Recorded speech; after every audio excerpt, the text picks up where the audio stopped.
A Confession of Unfaith by H.P. Lovecraft. As a participant in the Liberals' Experience meeting, wherein amateurs are invited to state their theories of the universe, I must preface all remarks by the qualifying admission that they do not necessarily constitute a permanent view. The seeker of truth for its own sake is chained to no conventional system, but always shapes his philosophical opinions upon what seems to him the best evidence at hand. Changes, therefore, are constantly possible and occur whenever new or revalued evidence makes them logical. I am by nature a skeptic and analyst, hence settled early into my present general attitude of cynical materialism, subsequently changing in regard to details and degree rather than to basic ideals. The environment in which I was born was that of the average American Protestant of urban, civilized type. In theory, quite orthodox, but in practice, very liberal.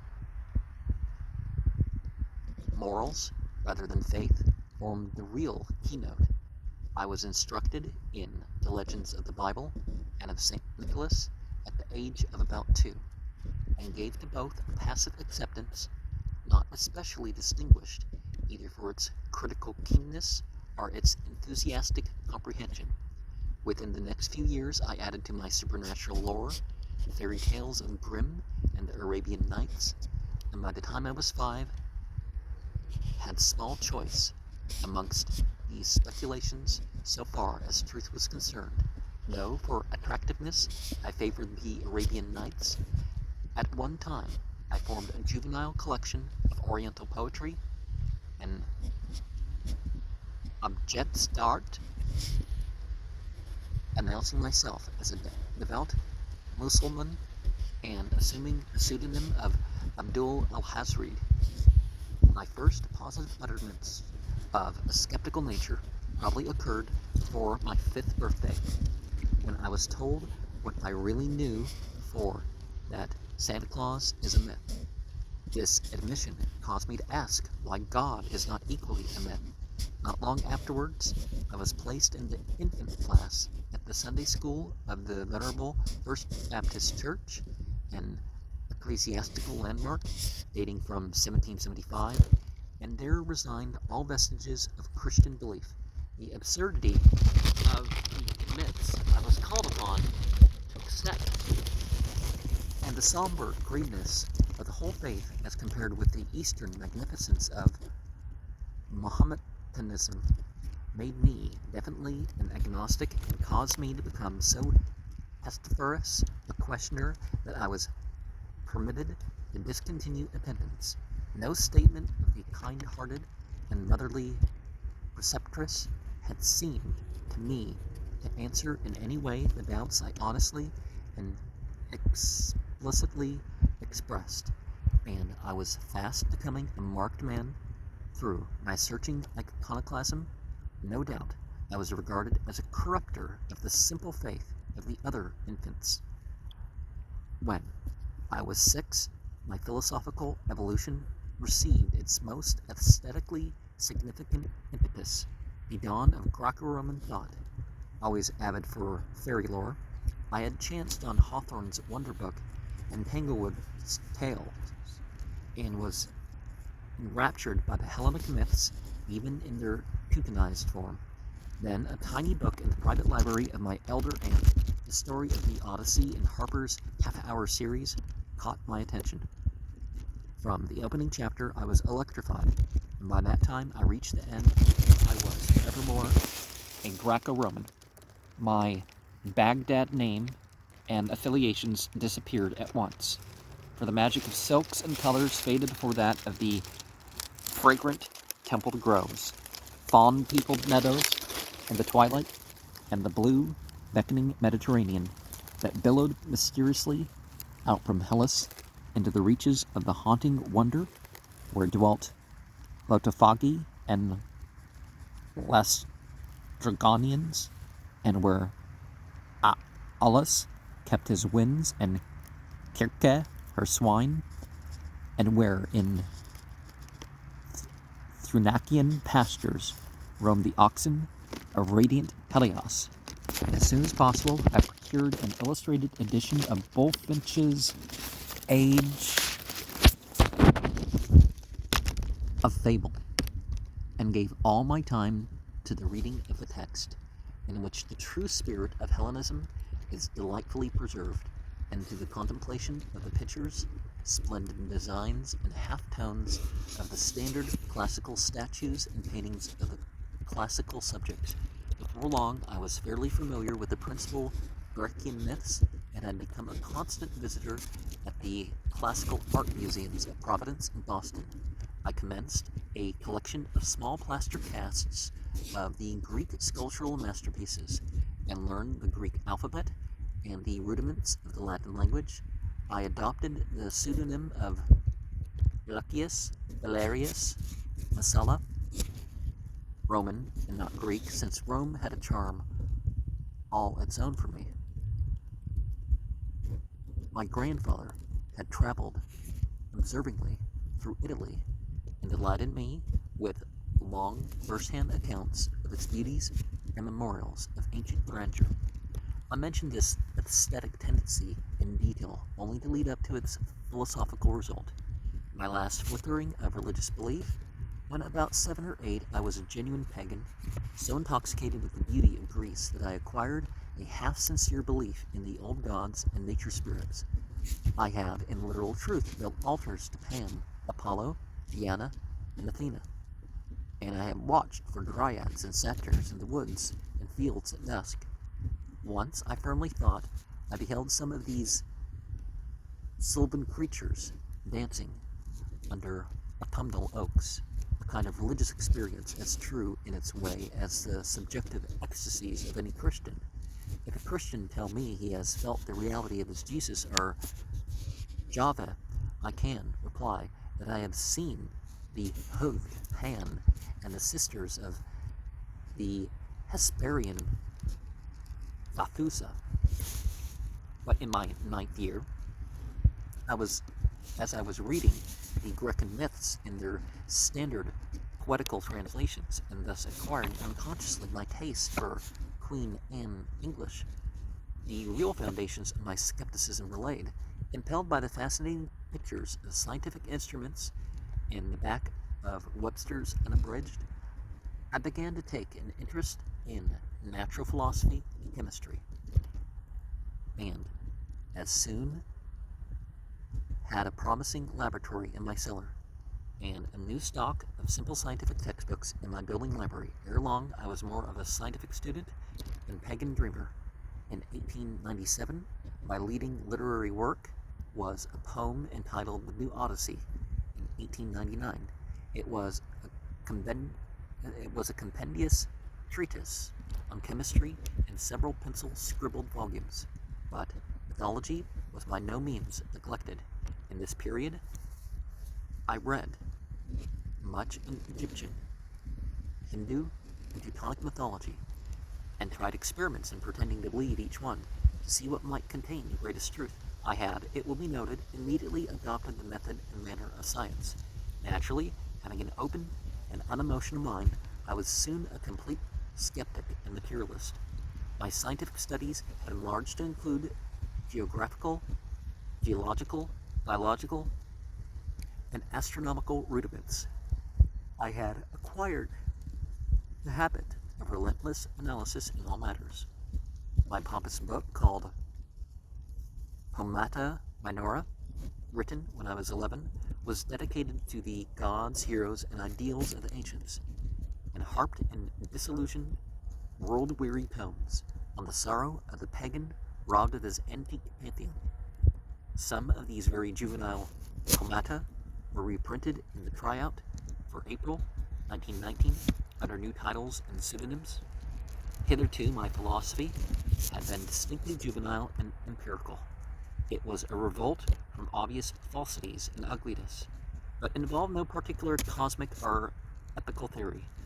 In ethical questions, I had no analytical interest because I did not realize that they were questions. I accepted Victorianism with consciousness of many prevailing hypocrisies aside from Sabbatarian and supernatural matters, without dispute, having never heard of inquiries which reach beyond good and evil, though at times interested in reforms, notably prohibition. I've never tasted alcoholic liquor. I was inclined to be bored by ethical casuistry, since I believed conduct to be a matter of taste and breeding, with virtue, delicacy, and truthfulness as symbols of gentility, of my word and honor. I was inordinately proud, and would permit no reflections to be cast upon them. I thought ethics too obvious and commonplace to be scientifically discussed, and considered philosophy solely in its relation to truth and beauty. I was, and still am, pagan to the core. Regarding man's place in nature and the structure of the universe, I was as yet unawakened. This awakening was to come in the winter of 1902, 1903, when astronomy asserted its supremacy amongst my studies. The most poignant sensations of my existence are those of 1896, when I discovered the Hellenic world, and of 1902, when I discovered the myriad suns and worlds of infinite space. Sometimes I think the latter event, the greater or the grandeur of that growing conception of the universe, still excites a thrill hardly to be duplicated. I made of astronomy a principal scientific study, obtaining larger and larger telescopes, collecting astronomical books to the number of 61, and writing copiously on the subject in the form of special and monthly articles in the local daily press. By my 13th birthday, I was thoroughly impressed with man's impermanence and insignificance, and by my 17th, about which time I did some particularly detailed writing on the subject, I had formed in all essential particulars my present pessimistic cosmic views. The futility of all existence began to impress and oppress me, and my references to human progress, formerly hopeful, began to decline in enthusiasm, always partial to antiquity. I allowed myself to originate a sort of one-man cult of retrospective suspiration, realistic analysis, favored by history, and my diffusive scientific leanings, which now embrace Darwin, Haeckel, Huxley, and various other pioneers, was checked by my aversion for realistic literature. In fiction, I was devoted to the fantasy of Poe and poetry and essays, to the elegant formalism and conventionality of the 18th century. I was not at all wedded to what illusions I retained. My attitude has always been cosmic, and I looked on man as if from another planet. He was merely an interesting species presented for study and classification. I had strong prejudices and partialities in many fields, but could not help seeing the race in its cosmic futility as well as in its terrestrial importance. By the time I was of age, I had scant faith in the world's betterment. I felt a decreasing interest in its cherished pomps and prides. When I entered amateurdom in my 24th year, I was well on the road to my present cynicism, a cynicism tempered with immeasurable pity for man's eternal tragedy of aspirations beyond the possibility of fulfillment. The war confirmed all the views I had begun to hold. The cant of idealists sickened me increasingly, and I employed no more than what was necessary for literary embellishment. With me, democracy was a minor question, my anger being aroused primarily by the audacity of a challenge to the Anglo-Saxon supremacy and by the needless territorial greed and disgusting ruthlessness of the Huns. I was unvexed by the scruples which beset the average liberal. Blunders I expected, a German defeat was all I asked or hoped for. I am, I hardly need add, a warm partisan of Anglo-American reunion, my opinion being that of the division of a single culture into two national units is wasteful and often dangerous. In this case, my opinion is doubly strong because I believe that the entire existing civilization depends on Saxon dominance. About this time, my philosophical thought received its greatest and latest stimulus through discussion with several amateurs, notably Maurice Winter-Moe, an orthodox but tolerant Christian, and inspiring opponent, and Alfred Galpin Jr., a youth in approximate agreement with me, but with a mind so far in the lead that comparison is impossible without humility on my part. Correspondence with these thinkers led to a recapitulation and codification of my views, revealing many flaws in my elaborated doctrines and enabling me to secure greater clearness and consistency. The impetus also enlarged my philosophical reading and research, and broke down many hindering prejudices. I ceased my literal adherence to Epicurus and Lucretius, and reluctantly dismissed free will forever in favor of determinism.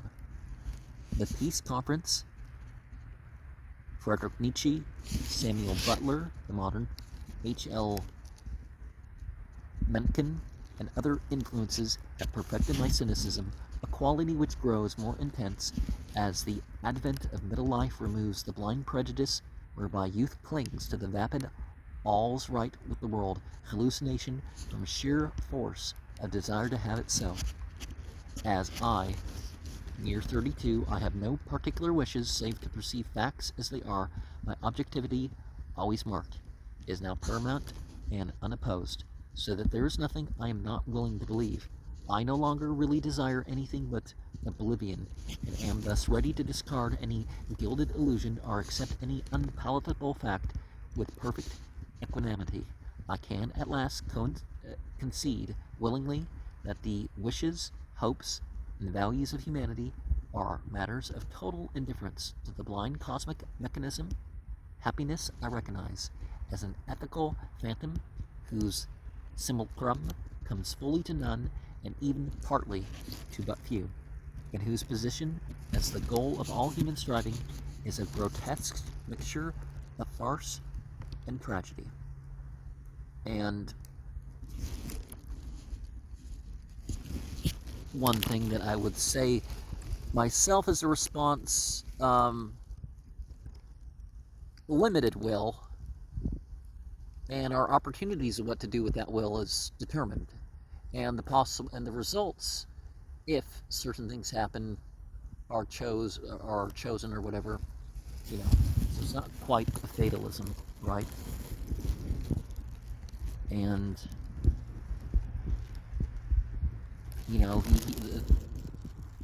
everything's wrong and pointless.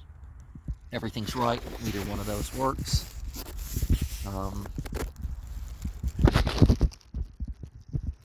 And the Abdul al-Hazred, wanting to make himself sound the religion is called Islam, and the person who is it, either in a legal sense that the Muslimin have to accept him as a Muslim, or otherwise, it's well, I already answered what Muslim or Muslima is the other.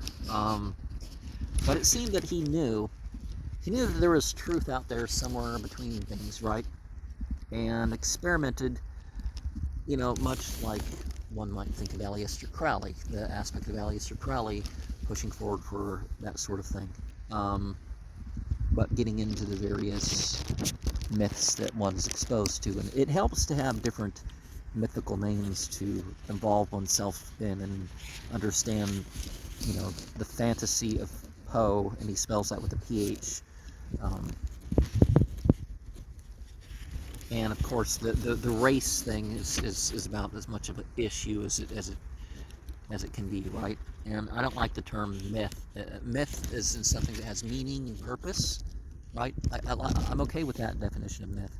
And pagan, I don't think of pagan as a religious qualification, neither do I think of heathen that way. Pagan, as we have previously stated in other programs that relate to the Greco-Roman world, that it's the dividing of land into farming plots and other working plots.